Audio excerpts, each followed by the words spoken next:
j'étais plutôt branché sur l'agriculture quand j'étais jeune et je me suis réorienté sur le paysage, l'horticulture.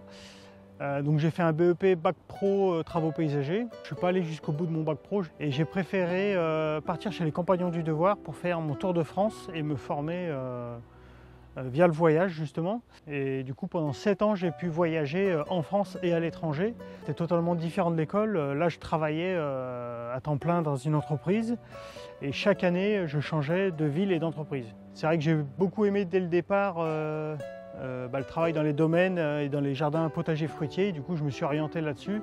J'ai pu travailler au potager du roi à Versailles, au château de Villandry et dans différents domaines privés, mais qui m'ont également formé à essayer de créer des jardins ou recréer des choses.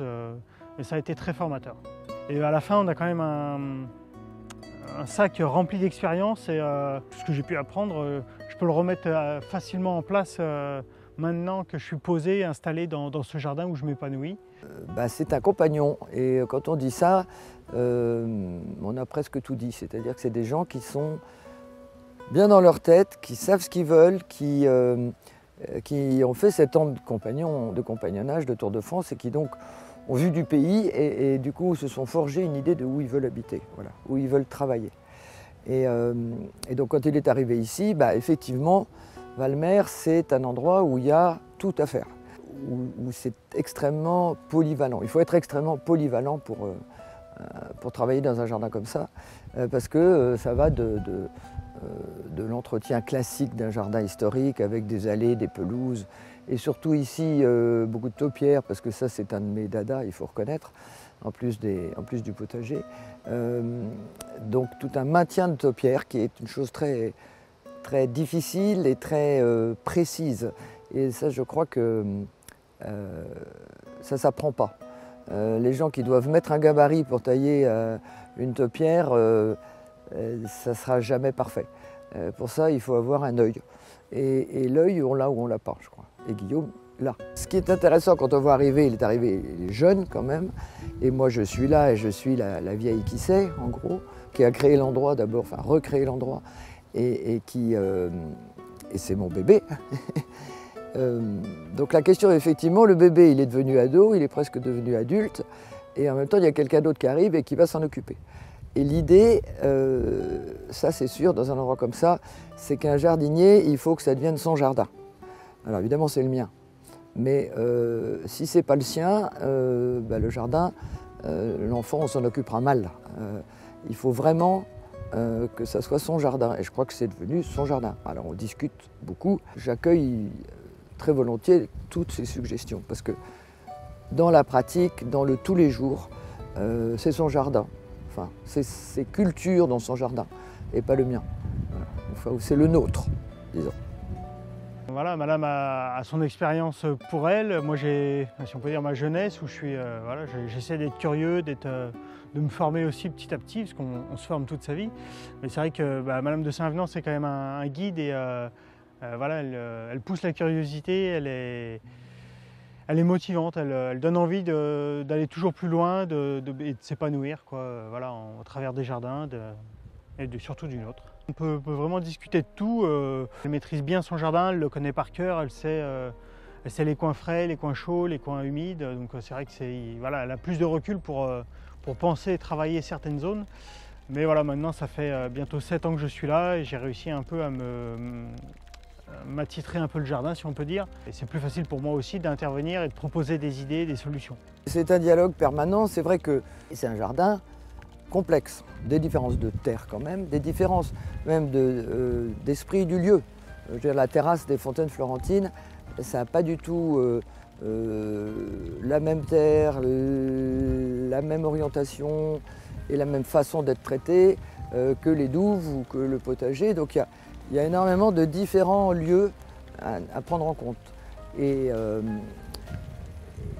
ça aussi, il faut s'adapter à chaque lieu.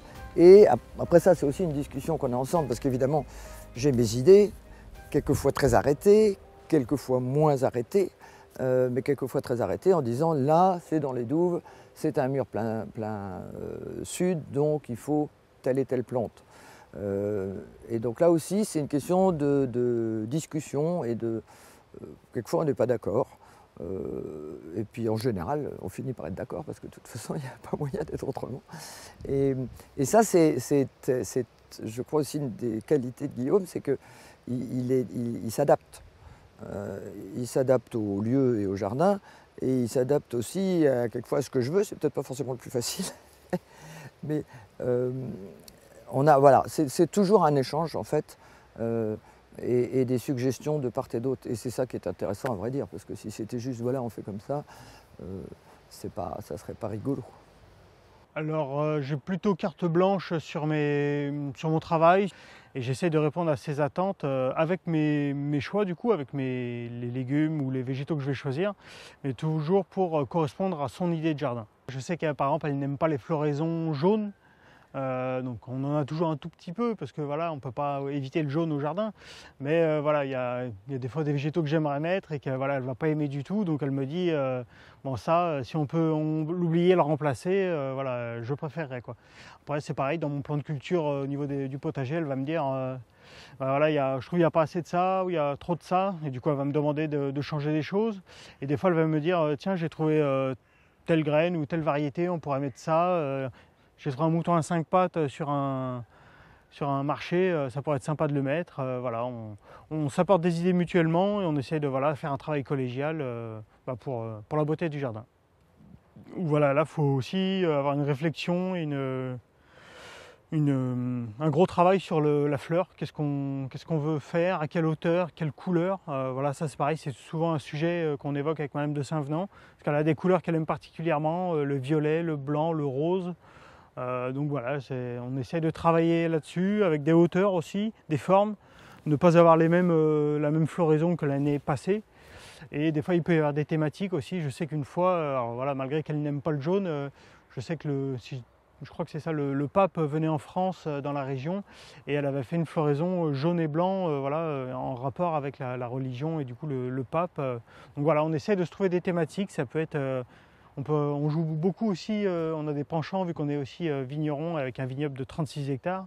On essaie d'avoir des penchants des fois dans les variétés qu'on trouve avec le raisin, avec la vigne. Voilà, moi je me suis amusé, j'ai trouvé un haricot par exemple qui s'appelle haricot la vigneronne, voilà, ou des pommiers qui s'appellent grosses et petites piquettes. Voilà, on s'amuse avec des petites choses, mais voilà, donc le potager, les fruitiers, et le côté ornemental. Voilà, donc on a aussi un verger donc qui est à l'extérieur du potager, mais le potager est aussi cerné et entouré de pommiers et de poiriers en espalier et contre-espalier. Voilà, avec le réchauffement climatique, on essaye, on a mis des aziminiers, des grenadiers à fruits ce coup-ci, donc pour manger et pour faire du jus. Voilà, on se permet de tester, on va remettre des abricots mais qui sont plutôt tardifs en floraison, pour pas qu'ils prennent les dernières gelées du mois d'avril-mai.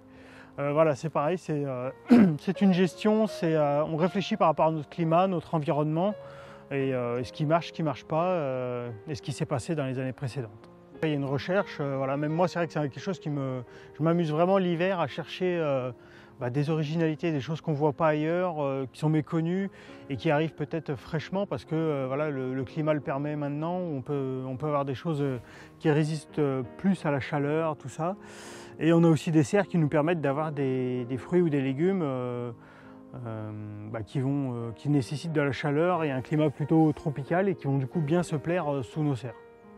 Donc ça permet d'essayer de s'amuser. Voilà, je trouve que le jardin est quand même fait pour ça, on peut le recommencer chaque année, donc on peut se permettre de s'amuser un peu, de tester des variétés, des nouvelles plantes, et on voit si ça marche ou si ça ne marche pas. Guillaume, il amène ici une rigueur, un sens du travail bien fait. Je crois que ça aussi, pour ça, le compagnonnage n'est pas loin. Et une volonté que ça soit le plus beau possible. Enfin beau, c'est pas seulement ça ici. Ici ça doit être beau, ça doit être bon et ça doit être utile. Voilà. Et utile, quand je parle d'utilité, c'est l'utilité culinaire, mais aussi l'utilité de botanique, l'utilité de la beauté d'une forme. La beauté, quand je dis que ça doit être beau, c'est utile que ça soit beau. Voilà.